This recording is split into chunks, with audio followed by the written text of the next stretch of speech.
Welcome back to my YouTube channel. এইটো ভিডিঅ'ত APSCৰ সিলেবাসখন সম্পূৰ্ণ অসমীয়াত লৈ আহিছোঁ। এইটো টপিকৰ কাৰণে মানে অসমীয়াত সিলেবাসখন যে লাগে তাৰ কাৰণে বহুত কমেন্ট আহি আছিল। সম্পূৰ্ণ অসমীয়াত লৈ আহিছোঁ সিলেবাসখন।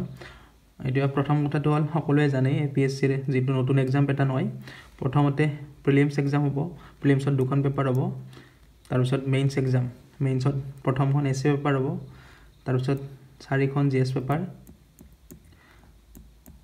তাৰপিছত লাষ্টত এখন অসমৰ পেপাৰ ঠিক আছে টোটেল 6খন পেপাৰ আমাৰ মেইনছত লাগিব ঠিক আছে তাৰপিছত ইন্টাৰভিউ হ'ব আৰু এটা কথা যিসকলে সিৰিয়াস প্ৰিপাৰেচন কৰি আছে তেওঁলোকৰ এবাৰ ৰিজাল্ট মানে তেওঁলোকৰ চাকৰি হোৱাটো বহুত বেছি চান্স আছে কাৰণ এবাৰ ভ্যাকেন্সিও বহুত বেছি লগতে আৰু অপশনাল পেপাৰ বিলাকো নাই কোৱালিফাইং পেপাৰ বিলাকো নাই এইবাৰ এপিএসসি এক্সামটো বহুত সহজ হৈ গৈছে নেক্সট টাইমৰ পৰা এনেকুৱা আৰু সহজ হৈ থাকে নে নাথাকে একো ঠিক নাই নেক্সট টাইমৰ পৰা বিলেক পেপাৰ লগ হৈ যাব পাৰে সিলেবাসত সেই কাৰণে যি সকলে এইবাৰ সিৰিয়াস প্ৰিপাৰেচন কৰি আছে তেওঁলোকক এইবাৰ কোনেও ৰখাব নোৱাৰে সেই কাৰণে কৈ আছো বহুত বেছি ভালকে পঢ়ক যদি আপুনি 3-4 মাহ আগৰ পৰা পঢ়ি আছে তেতিয়াহলে আপোনাৰটো টেনচনে নাই কাৰণ এইবাৰ পোষ্ট ভ্যাকেন্সি আছে বহুত বেছি লগতে এক্সাম আপুনি কম মাৰ্কছৰ লিখিব লাগিব 4খন পেপাৰ নোহোৱা হৈ গল এতিয়া সিলেবাসখন স্টাৰ্ট কৰো প্ৰথম প্ৰিলিমছৰ পৰা স্টাৰ্ট কৰিম প্ৰিলিমছৰ পেপাৰ 1 ঠিক আছে 2 নম্বৰ 1টা প্ৰশ্ন সকলোৱে জানে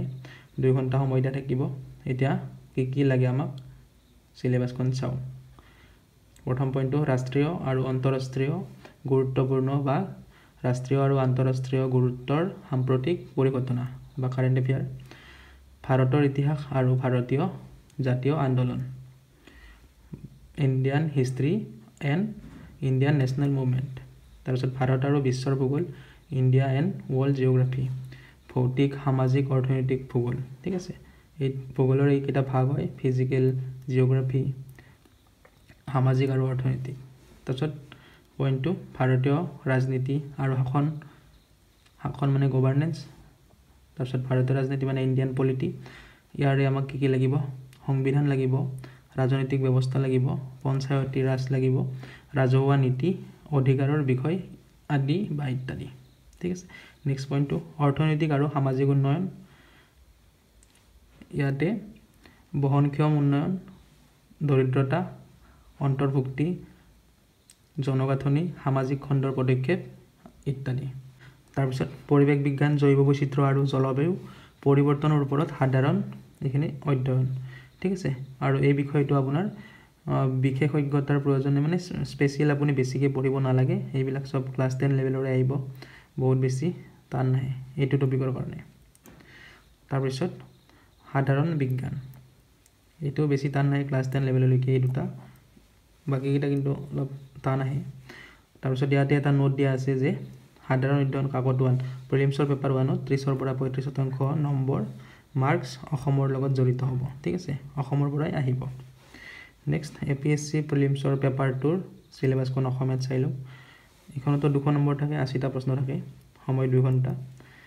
প্ৰথম পইণ্টটো হ'ল বোধগম্যতা বা কম্প্ৰিহেনশন তাৰপিছত যোগাযোগ দক্ষতাকে ধৰি আন্তঃব্যক্তিগত দক্ষতা তাৰপিছত যুক্তিসংগত যুক্তি বিশ্লেষণ যোগ্যতা তাৰপিছত সিদ্ধান্ত লোৱা আৰু সমস্যা সমাধান কৰা তাৰপিছত সাধাৰণ মানসিক ক্ষমতা মূল সংখ্যা আৰু ইয়াৰ সম্পৰ্ক মাত্ৰাৰ ক্ৰম আদি এইবিলাক সব ক্লাস 10 লেভেলৰ আহিব এইখিনি মানে ম্যাথছ ক্লাস 10 লেভেলৰ হ'ব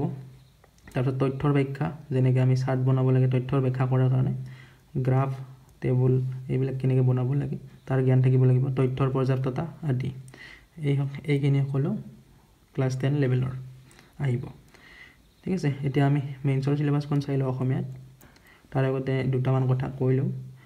এতিয়া এপিএসসিৰ ফৰ্ম ফিলআপৰ কাৰণে নতুনকৈ নটিফিকেশন আহিব কাৰণ ইডব্লিউএছ ক্যাটাগৰীটো গুচাই দিয়া হ'ল ৰিজাৰ্ভেশন গুচাই দিয়া হ'ল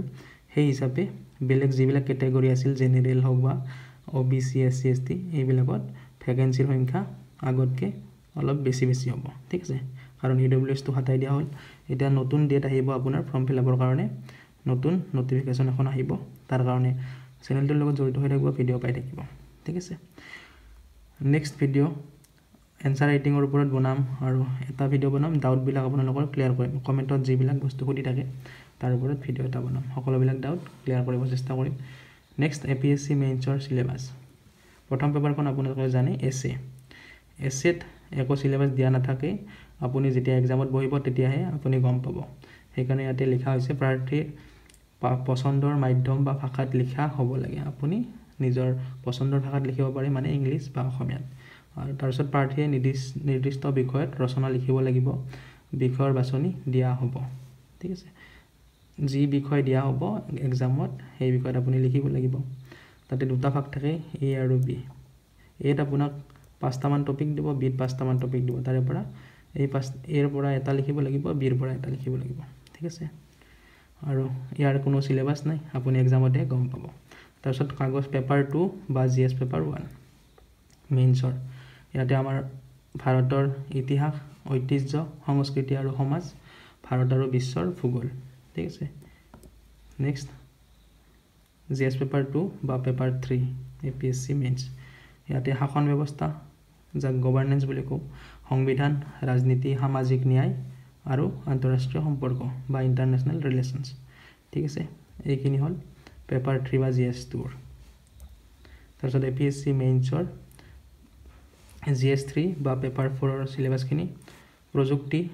অৰ্থনৈতিক উন্নয়ন জৈৱ বৈচিত্ৰ্য পৰিৱেশ নিৰাপত্তা আৰু দুৰ্যোগ ব্যৱস্থাপনা ঠিক আছে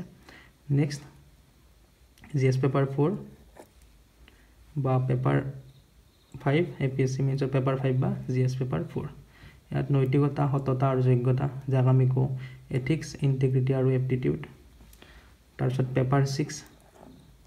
ইখনক আচলতে GS পেপাৰ বুলি নকয় ইখন অসমৰ পেপাৰ বুলি কয় অসমৰ বিষয় কাগজ বুলি কোৱা হয় ইখনতো 250 নম্বৰ ইখনত সম্পূৰ্ণ অসমৰ পৰা আহিব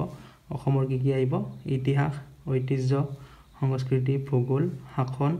ৰাজনীতি সামাজিক ন্যায় আন্তঃৰাষ্ট্ৰীয় সম্পৰ্ক অৰ্থনৈতিক উন্নয়ন জৈৱ বৈচিত্ৰ্য পৰিৱেশ সুৰক্ষা আৰু দুৰ্যোগ ব্যৱস্থাপনা